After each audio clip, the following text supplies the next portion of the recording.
Yang building na yan mga ka-TH na dalawang tower na may katabi na isang building na may tower crane pa, yan po yung Sun Residence. Isa po ako sa nagtapos at gumawa niyan.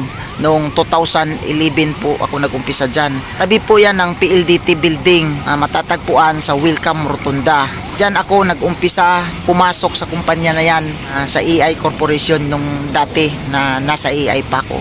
I think hindi ako nagkakamali, 40 plus po yan. At dyan ako nag-umpisa talaga pumasok sa EI Corporation. At isa ako sa mga naging bahagi dyan na tinapos yung building na yan. Yan po yung Sun Residence, matatagpuan sa Welcome Rotunda sa Quezon City. Napakaganda na po yan ngayon mga ka-TH. Ang ilalim yan, mall. At maraming salamat sa mga tropa dyan na naging kasama ko dati. Ang dami na pong building nagawa ko rito sa Maynila mga ka-TH. Noong ako'y nasa EI pa, almost 8 na building yata ang natapos ko.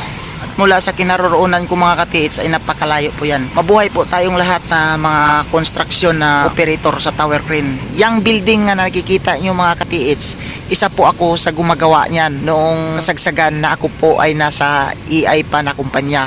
Hindi ko lang matandaan kung anong taon po namin ginawa yan.